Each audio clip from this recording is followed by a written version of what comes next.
In most FPSs, the average sniper is someone who plays a high-risk, high-reward role. If you can aim well, you will do well. If you can't aim well, you will not. If you miss your shots, you're dead. If you hit your shots, you're going to carry a game. WIDOWMAKER is supposed to fill this role in Overwatch, but is she doing it too well? Most of the internet seems to think so let's go over her abilities, take a look at what she does and determine, is WIDOWMAKER actually overpowered?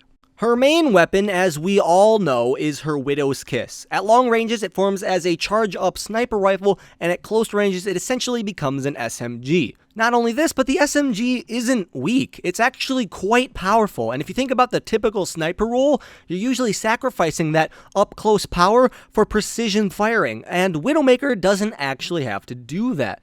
In response to this, I've seen a lot of people request that WIDOWMAKER's Widow's Kiss just become a bolt-action rifle. And yes, I do think this is an interesting idea. I don't know if it's a good one, and here's why.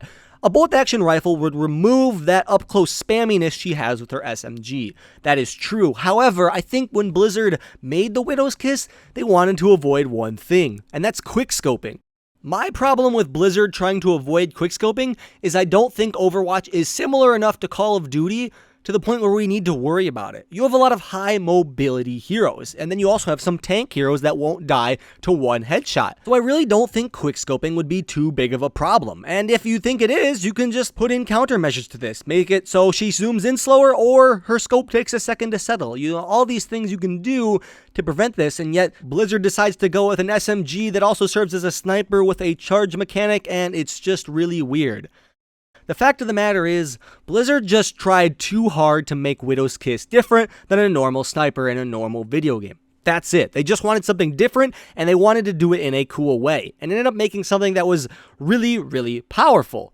Now, I appreciate their efforts, but my problem with this now is, seeing how powerful it is, they're not actually going to go back on it. They know they tried really hard in this weapon. They like the way it turned out. They're not going to want to change it. So any suggestions you make, a bolt-action rifle is a great idea. It's a cool one. It would make it just like any other game with a sniper, which is good because it works without being too overpowered.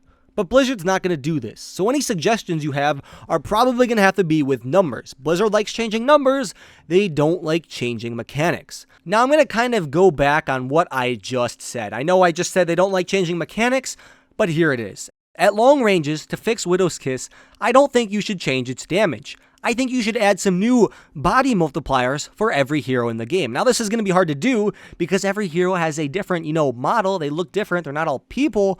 But in my opinion, if you hit someone in a limb, like an arm or a leg, a hand, you should definitely deal less damage, especially for WIDOWMAKER. If you land a shot on somewhere that isn't the chest or head, you should be dealing 90% damage in my opinion. Therefore, tracers wouldn't be dropped if you shot them in the feet. You would be able to shoot them in the chest or the head to kill them, but you wouldn't be able to drop them instantly by hitting them in the pinky toe.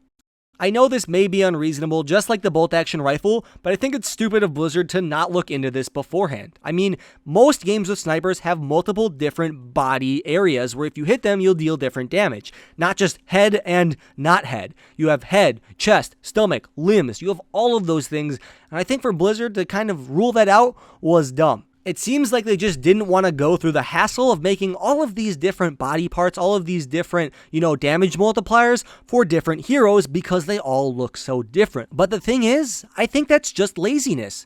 Blizzard is charging a lot of money for this game, and there are a lot of microtransactions. They can afford to do this, and to not do it, I think, is literally just laziness. They didn't want to go through the effort of saying, all right, where is Bastion's weak spot? Where is Reaper's weak spot? When in actuality, most of the heroes are people. This wouldn't have been that hard to do, Blizzard. Even Roadhog. Roadhog's not a person, but he's got 2 feet and 2 arms. It's not that hard to do, and I really disagree with Blizzard for not doing this. I do think it's the best way to fix her long-range sniping problem is to add, feet and arm multipliers, but I don't think they're going to do it. So let's move on to her close-range SMG-style fire that she gets when she's not scoped in.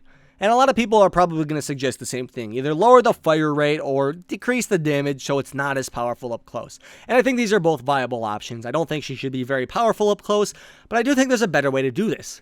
increase her bullet spread. This would make it so many of the assault heroes could take her out with ease, which they should be able to do up close. But I think increasing the radius of the spray on her SMG is a better solution because it means big targets like tanks, or when you sneak up behind someone and you're just right on top of them, you still have somewhat of a capability to kill them at close range. We want her to be weaker up close, but not completely out of the question. But that's enough talk about Widow's Kiss. We've been talking about like 5 minutes on one gun. Let's talk about Widowmaker's grappling hook.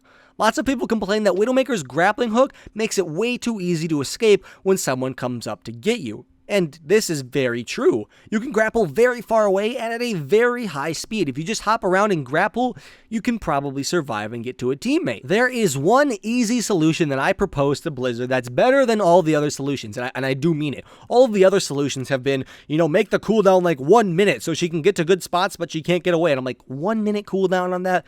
That's ridiculous. And they also have been like, decrease the range or make it so, no. The best solution to Widowmaker's grappling hook is make it so she falls off when she gets hit while using it. That's it. If you hit Widowmaker while she's grappling, she falls to the ground. Basically, the grappling hook breaks. There you go. That's not too hard to implement, I think, and I think it's the solution we want. That way, if Widowmaker's trying to escape and you can land a shot on her, you get her. You're good. But if you can't land that shot, you shouldn't be rewarded for getting up close to her in the first place.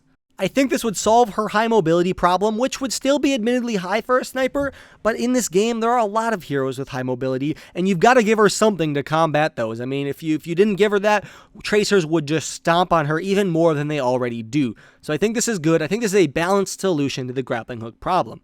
Now let's talk about Venom Mine. I don't think anybody's really been complaining about Venom Mine, and that's probably a good thing, because honestly, I don't think Venom Mine is too powerful. Sure, it's somewhat powerful right now because you can simply grapple away right after you see it go off, but I think if they fix her grappling hook with one of my solutions or a different one, the Venom Mine wouldn't be a problem. Not only this, but an enemy can see the Venom Mine and shoot it or avoid it depending on what they want to do. Basically, it's easy to play around, so it's not really overpowered. And finally, unpopular opinion time, because I don't think Infrasight is overpowered. I think actually Infrasight is fairly balanced. If you're complaining about Infrasight, please tell me why. Everyone seems to think that Infrasight should make a loud sound alerting the enemy team of Widowmaker's use of this ability. And their justification for this is every other ultimate in the game makes a loud sound. And yes, you're right, but every other ultimate in the game is also very different than Infrasight. It doesn't deal damage, it doesn't zone, it does nothing to affect enemy heroes except provide vision. It is extremely unique in that manner. So by comparing it to other ultimates, saying it should be just like them, I think is a very bad argument, and you're going to need more evidence for that. I'd also like to say I'm not a Widowmaker main. Don't get mad at me. Please don't get mad at me. If you disagree with any of this, be constructive in the comments. Explain why you think I'm wrong, all right? I love that stuff. Just don't go down, you're stupid, I hate you, you don't think Widowmaker's overpowered. Don't do any of that. You make yourself look like a fool. As far as the ability itself goes, it's vision that lasts for a short 15 seconds. I don't think it's overpowered. I think it's actually quite balanced, and I honestly can't even explain why. It's a very qualitative ability. You can't really look at numbers like a damaging ability. So, in my opinion, I just don't think it's overpowered. Tell me if you think it is. I'd love to hear your opinion. But personally, I think that's balanced. I think Widow's Kiss and Grappling Hook need to be fixed. Everything else is fine. If you guys enjoyed this, or you agree, or you disagree, or you like tacos, then leave a comment down below, because I love looking at my comments. I respond to just about every single one of them. I make that my goal on YouTube, and I will keep trying to do that. So have a discussion with me down below. Leave something constructive for me, and I will see you guys all later. I'm working on that Reaper guide, guys. I'm sorry. Guides take so long. I put a lot of effort into them. I do a lot of research. I get all of the numbers. I look at strategies. I watch gameplay. My ultimate guides take a very long time to do. So the Reaper one will be this week. I did Tuesday or Wednesday. Crossing fingers for Tuesday or Wednesday. I'll see you guys all later. Lone Hawk out.